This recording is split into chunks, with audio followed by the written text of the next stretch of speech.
मुक्ति भक्ति के सभी प्रेमी सज्जनों को सतनाम साहिब बंदगी। आज का विषय भक्ति से लेकर परमात्मा का साक्षात्कार कैसे होगा, कैसे अपने निज घर की वापसी होगी। तो सब चाहते भी यही है।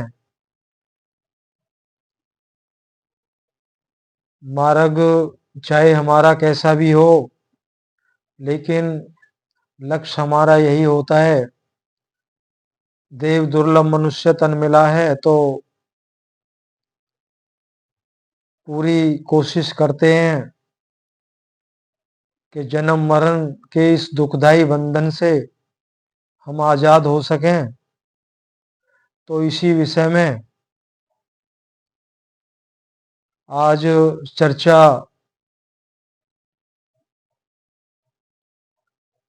हम और आप मिलके करते हैं कि हमारी समझ में क्यों नहीं बैठता है। कबीर साहिब के ज्ञान को ही ले रहे हैं कि कबीर साहिब का ज्ञान हमारी समझ में बैठ नहीं रहा है। तो पहले तो थोड़ा सा आत्मा के विषय में ही समझ लेते हैं, बाकी फिर आगे बढ़ेंगे हमें क्या क्या करना है। अगर वाकई मुक्ति चाहिए हमें तो क्या करना होगा, पहले आत्मा पे विचार करते हैं। आत्मा के विषय में क्या कहा गया है। देखिए, आत्मा चैतन्य स्वरूप है। इसको आसानी से नहीं देखा जा सकता है।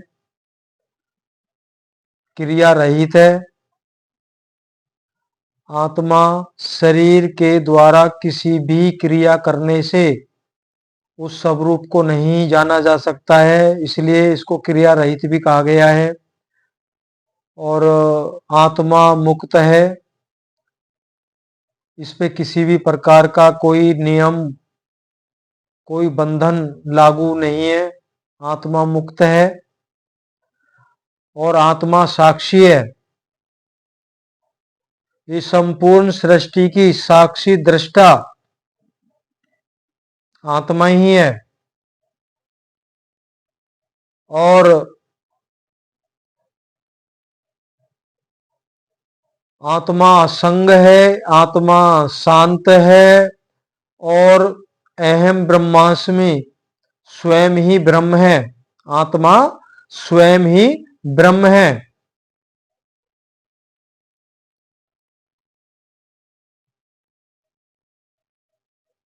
सृष्टि, समस्त सृष्टि के पदार्थों का इस समस्त, अब जरा इसको गहराई में लेना, समस्त सृष्टि, इसमें 3 लोक, 14 भुवन, 9 खंड जो भी है, समस्त सृष्टि के पदार्थ का केंद्रीय तत्व आत्मा ही है।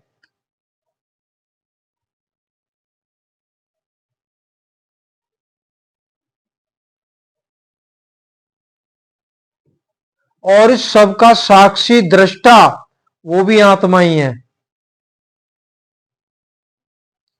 अब ये हमारी समझ में क्यों नहीं आता है, इसी विषय पे आगे चर्चा करेंगे। शरीर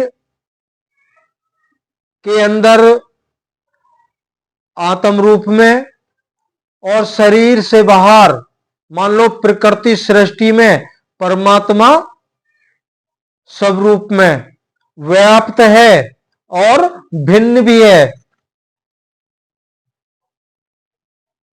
जैसे मैं सभी में रमा हुआ हूं और सबसे अलग भी हूं, लेकिन ये सब तब समझ में आता है, हमारी एक अवस्था होती है अध्यात्म मार्ग में, उस अवस्था में हमें आना होगा। अब ये बातें ज्यादातर बताई भी नहीं जाती हैं, बस वही साधु महात्माओं के जीवन परिचय को लेके उन्होंने फला फला भक्ति की, साधना की, इस मंत्र का जाप किया, तो इस तरह से ही सब चलता रहता है। लेकिन हमारा जो लक्ष्य है, जिस लक्ष्य को हमने लक्ष्य को धारण किया है, उस लक्ष्य की पूर्ति के लिए तो ही हम श्रीमानों के श्री चरणों में जाते हैं, गुरुजनों के चरणों में जाते हैं। गुरु बनाए किस लिए जाते हैं? ताकि हमारा जो लक्ष्य है, हम अपने लक्ष्य को प्राप्त कर सकें। तो आज उस लक्ष्य, जो जन्म मरण आदि से छुटकारा दिलाने वाला जो मार्ग है, आज उसी विषय में बात करेंगे। देखिए, मुक्ति मार्ग में साधक की जो सबसे महत्वपूर्ण, सबसे बहुत जरूरी जो अवस्थाएं हैं, वो 3 अवस्थाएं हैं। उन 3 अवस्थाओं का होना बहुत जरूरी है। कौन कौन सी 3 अवस्थाएं हैं? ज्ञान, वैराग्य और मुक्ति।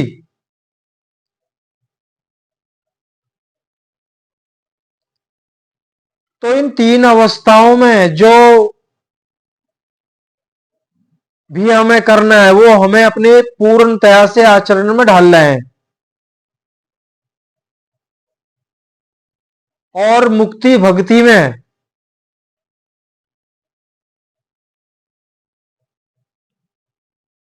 ये, वैसे जब हम गुरु की शरण में जाते हैं तो ये गुरु का ही काम होता है। जो भी साधक गुरु की शरण में आए हैं, बैठे हैं, तो गुरु अपने ज्ञान, विवेक और एक दिव्य दृष्टि कह लीजिए, तो सामने बैठे वाले शिष्य की जांच पड़ताल कर लेता है। तो 4 प्रकार के अध्यात्म मार्ग में या मनुष्य की जो वृत्ति है, वो 4 अवस्थाओं में बताई गई है। कौन कौन सी हैं 4 अवस्थाएं? एक ज्ञानी, दूसरा मुमुक्षु, जिज्ञासु, और तीसरा अज्ञानी, और चौथा मूर्ख। ये वास्तव में मनुष्य की 4 वृत्ति होती हैं। ज्ञानी भी होते हैं, जिज्ञासु भी होते हैं, अज्ञानी भी होते हैं, और मूर्ख भी होते हैं। अब ज्ञानी किसके लिए कहा गया है?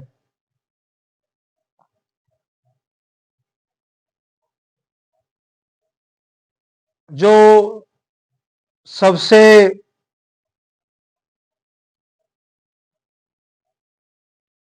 उत्तम दर्जे का, या जिसे हम सतगुरु भी कह सकते हैं,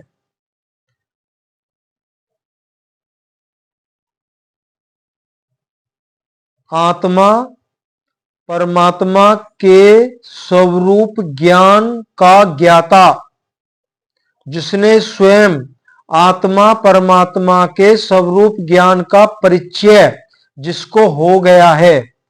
मान लो, जो अपने निज स्वरूप को जानता है, जिसने अपने निज स्वरूप को विदित कर लिया है, उससे बड़ा इस संपूर्ण सृष्टि में कोई भी ज्ञानी नहीं है। और जिसे हम सच्चा गुरु कह सकते हैं, जो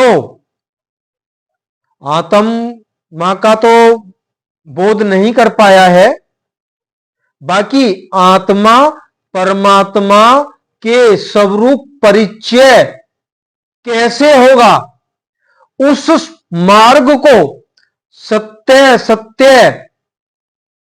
से जानता हो और शिष्य को पूर्णतया उस मार्ग का ज्ञान करा दे, वो होता है सच्चा गुरु।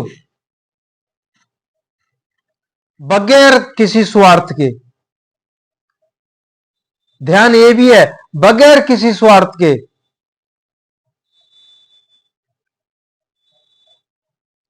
तो ये तो हो गया ज्ञानी।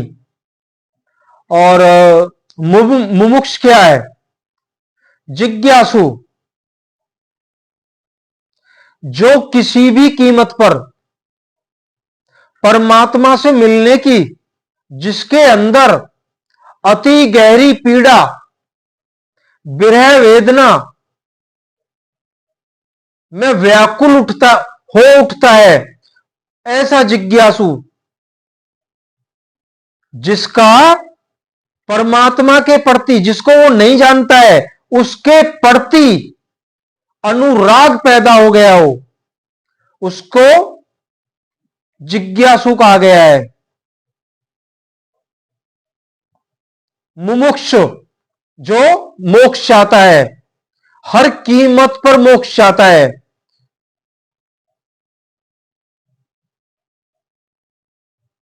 और आगे तीसरा बताया अज्ञानी। अज्ञानी यहां पे बताया गया है, जो शास्त्रों का ज्ञाता तो है, शास्त्रों का जो ज्ञान, उसका ज्ञाता तो है, लेकिन उस ज्ञान का जो सार है, उसकी अभिव्यक्ति उसके अंदर नहीं है। जैसे देखा जाता है,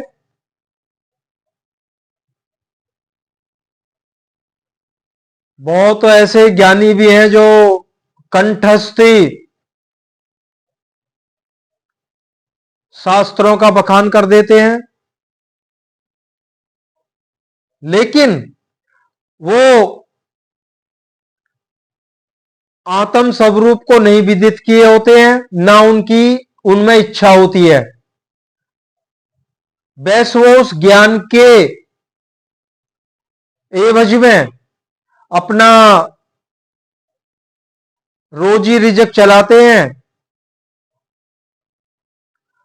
जैसे कि कथावाचक उसमें आ जाते हैं,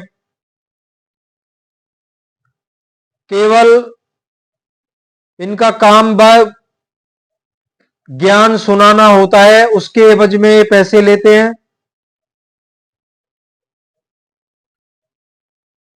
आत्मा के विषय में कुछ खास नहीं पता होता, ना ही जानने की कोशिश करते हैं।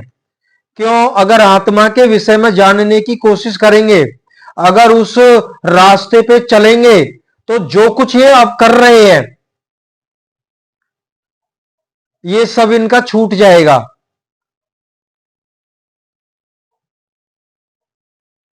एक ही काम तो एक ही होगा, या तो ये करें या फिर अपने निस्व रूप को विदित करने के उसमें लगे। और उसमें क्या क्या करना होता है, ये अभी आगे आएगा, आगे वर्णन इसका आएगा। तो इनको अज्ञानी कहा गया है, जो शास्त्रों के ज्ञाता तो हैं, लेकिन इससे आगे वो कुछ नहीं चाहते हैं।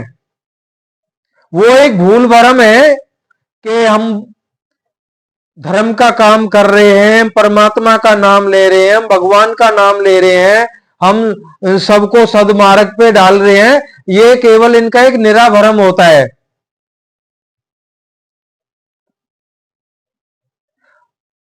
हां, अगर निस्वार्थ स्वयं कोई भी अपना छोटा मोटा धंधा करके अपना गुजर बसर करते और बदले में तब ये ऐसा करते निस्वार्थ भाव से, तो उम्मीद जताई जा सकती है कि स्वर्ग वैकुंठ तक इनका वास हो सकता है। बाकी ऐसा नहीं होगा, क्यों? ये केवल एक धंधा है। परमात्मा के रास्ते में या किसी दिव्य लोकों में जाने के लिए तो वहां भी वही निस्वार्थ भाव से सेवा करनी होती है, भक्ति भाव करना होता है। कबीर साहब ने भी कहा है ना, पुण्य पाप दो बेड़ी, एक लोहा एक सोना केड़ी। भाई पुण्य कर लो पाप कर लो, या दोनों ही मिक्स कर लो, पुण्य भी पाप भी किए हैं तो बंधन है, आना तो 84 में ही है। ये मनुष्य जो योनि है ये भी तो 84 में ही है। ये 84 ही में एक मनुष्य तन भी 84 में ही आता है, ये मनुष्य जूनी भी 84 में ही आती है।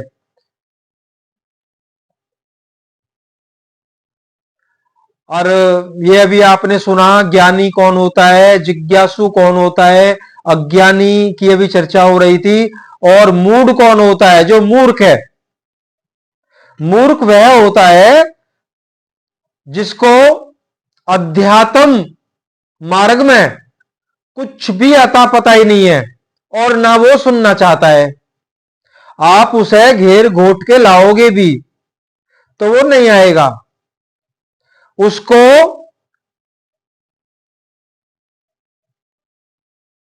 अध्यात्म से संबंधित कोई भी बात अच्छी नहीं लगती है। हाँ, देश विदेश की खबर, इधर उधर की वो सब बातें उसको अच्छी लगती है, वो वही बातें करता है, वही सुनता है, तो उसको मूर्ख कहा गया है। ऐसे व्यक्ति मूर्ख हैं। तो ये 4 वृत्ति बताई गई हैं। ये शिष्य में गुरु देखता है, जो अधिकारी होता है उसको गुरु अपनी शरण में लेता है और उस सतमार्ग का उसको दर्शन कराता है, जिसको बार बार कहा गया अधिकारी। गुरु का अधिकार किस पे है? जो शिष्य अधिकारी है। और अधिकारी शिष्य कौन है? अभी आपको बताया, मुमुक्षु और जिज्ञासु, जिसके अंदर अनुराग पैदा हो गया है, जो हर कीमत पर परमात्मा से मिलना चाहता है, बस वो इतना जानता है।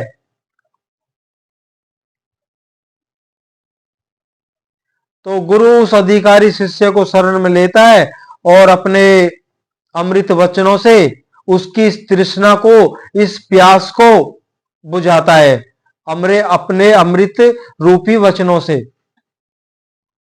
तो ये सीधी सी बात है। गुरु और शिष्य का भेद भी आप समझ गए। अब आगे चलते हैं।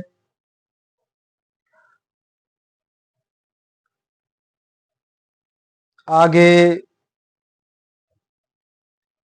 एक,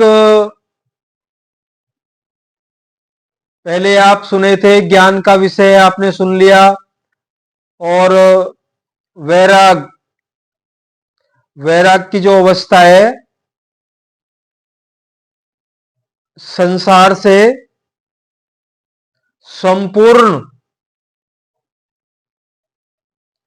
5 जो रस बताए गए हैं, इंद्रियों के जो स्वाद हैं, रूप, रस, गंध, स्पर्श और शब्द, इस 5 रसों के माध्यम से जो इंद्रियों के जो विषय हैं, जिनका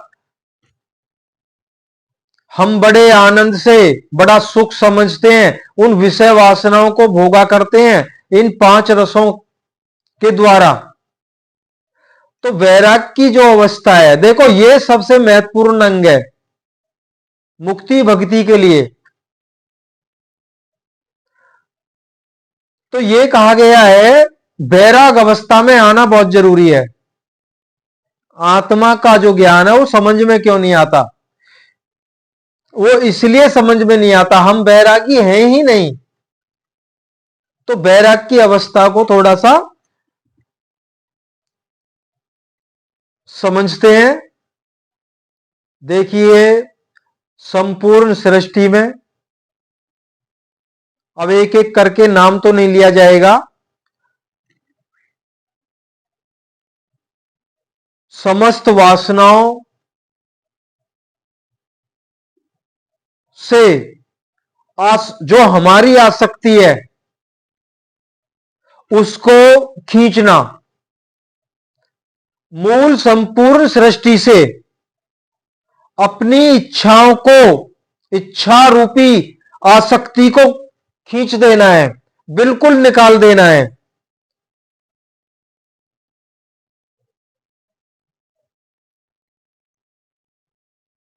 अब यहां पे प्रश्न एक ये भी खड़ा हो सकता है,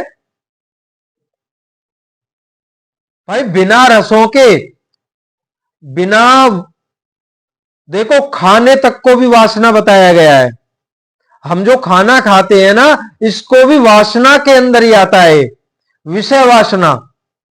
जब शरीर की पूर्ति के लिए जो खाना खा रहे हैं वो भी विषय वासना है, तो रास्ता बड़ा कठिन हो जाता है। लेकिन घबराने की आवश्यकता नहीं है, रास्ता कठिन नहीं है। यह कहा गया है आसक्ति को खींचना है।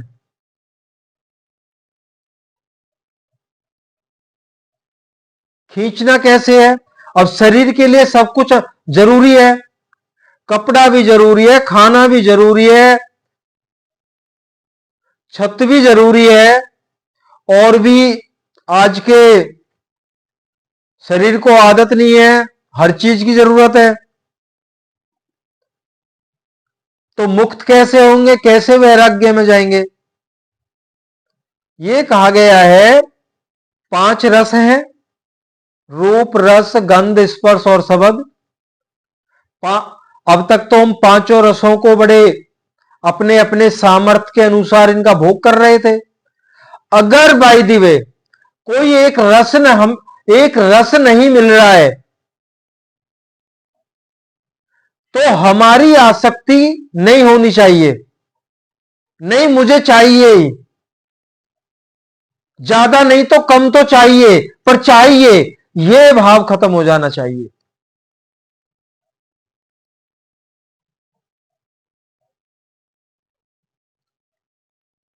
उदाहरण के तौर पे हम 36 प्रकार का भोजन करते हैं पूरे दिन में।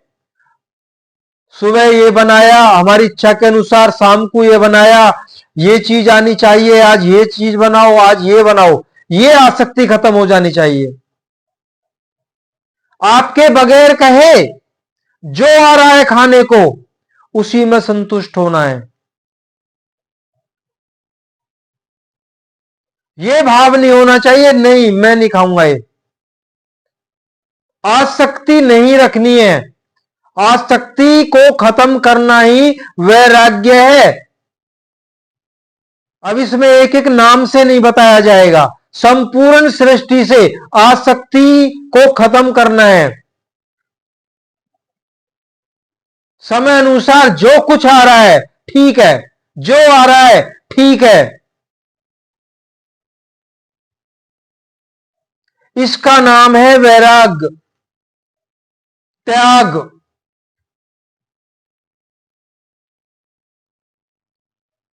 कितना आसान रास्ता है।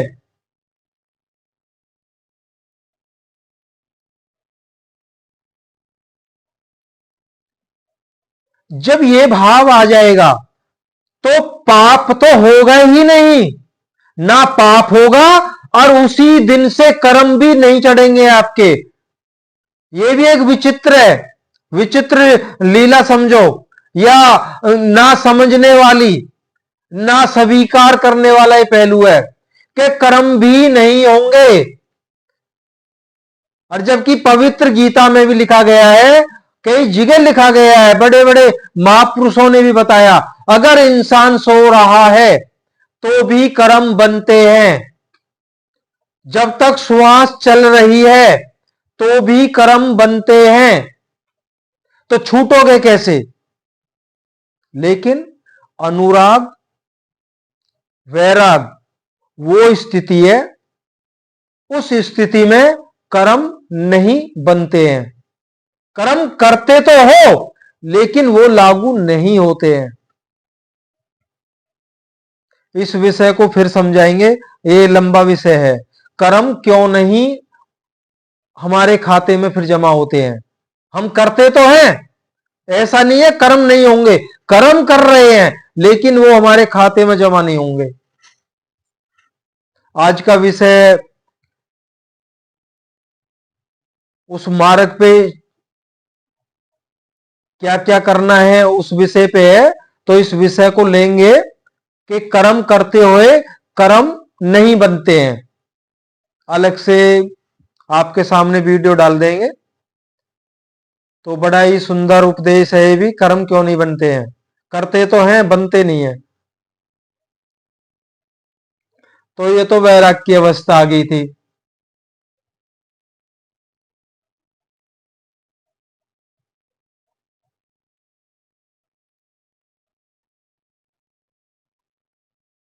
और वैराग के चलते हुई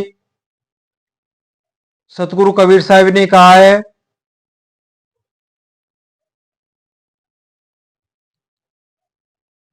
क्षमा शील संतोष दया दिल ले सतगुरु के साज,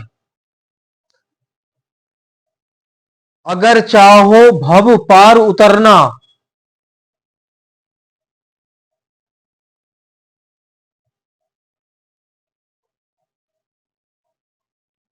चढ़ो गुरु ज्ञान जहाज। जब वैराग्य हो जाएगा तो हमारे चित्त में क्या होगा? सारी गंदगी साफ हो जाएगी। देखो, गंदे बर्तन में पहले भी बताया गया है अमृत को नहीं डाला जा सकता है।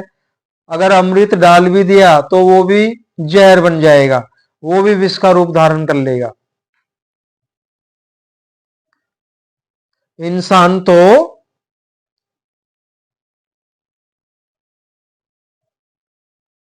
सृष्टि और आकाश या ब्रह्मांड कह लीजिए, दोनों के मध्य में खड़ा है। ब्रह्मांड रूपी परमात्मा और सृष्टि रूपी ये जो धरा है। अगर वो कदम परमात्मा की तरफ बढ़ाता है तो सृष्टि से दूर हो जाएगा, अगर वो सृष्टि की तरफ बढ़ाता है तो परमात्मा से दूर हो जाएगा। मध्य में खड़ा है। अब विचार करके, अब ऐसा तो है नहीं एक कदम इधर चले गए परमात्मा की तरफ, एक कदम अपने विषय भोगों की तरफ चले गए, ऐसा तो नहीं होगा। दोनों कदम एक ही साइड में चलेंगे, या इधर जाओ या उधर जाओ। तो इसलिए बार बार ये तो समझाने के पहलू हैं। चलना है तो पूर्णतया चलिए। अब होता क्या है, एक कदम चले, बस वहां पे थोड़ी देर खड़े हुए, फिर लौट आए, फिर सृष्टि में आ गए, फिर अच्छा नहीं लगा, फिर इधर आ गए। ये तो वहीं पर वहीं के वहीं रहे। ये तो पूरा जीवन निकल जाएगा ऐसे ही। कभी मन किया तो उधर ध्यान कर लिया, मन किया तो विषय विकारों की तरफ ध्यान कर लिया। साहब ने कहा ना, तो तेली के कोलू की बैल की तरह है, जिसकी आंखों पे पट्टी बांध दी जाती है, वो सारा दिन तेली वो कोलू के चक्कर काटता है, वो कोलू को चलाता है। सुबह से शाम हो जाती है, बैल सोचता है आज तो मैं 50 कोस दूर चला गया हूंगा। जब पट्टी उतारी जाती है तो बैल अपने आप को वहीं पाता है जहां पे वो सुबह था। यही हमारा हाल है।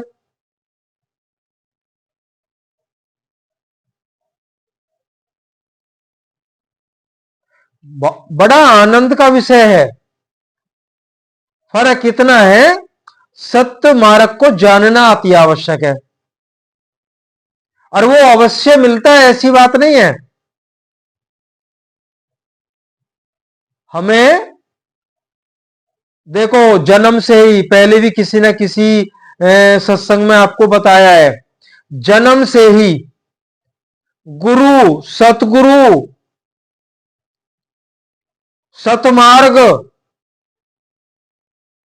सब कुछ बंदोबस्त होके आता है जीव का।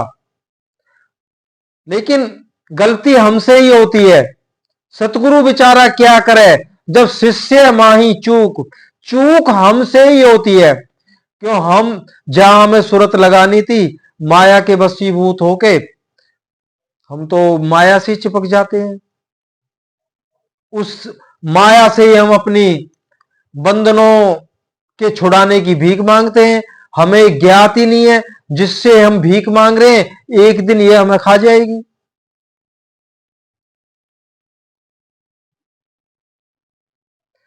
बस थोड़ा सा विचार करने की आवश्यकता है, थोड़ा सा विचार करना है बस। ना तो सतगुरु दूर है, ना परमात्मा दूर है, ना, अब दूर कौन है? अभी आपको बताया है, सतगुरु भी मैं हूं, गुरु भी मैं हूं, मैं ही ब्रह्म हूं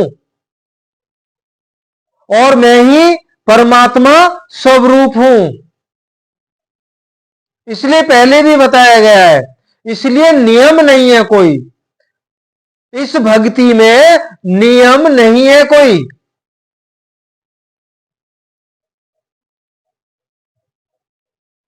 जब उसका अमृत बरसेगा, अगर बरसने लगा तो निरंतर बरसता रहेगा आजीवन तक। अब उस अमृत को पीना ना पीना वो हमारे अपने मन की बात है। उसके लिए कोई नियम कानून नहीं है कि सुबह ही समाधि पे बैठ के उस अमृत को पीना है, या शाम को समाधि पे बैठ के उस अमृत को पीना, या फलाना शब्द मंत्र आदि का भजन ध्यान सुमरिन करके उस अमृत को पीना है। वो निरंतर बरसता है। जब चाहो तब पी लो, जब चाहो तब पी लो, कोई नियम नहीं, कोई बंधन नहीं।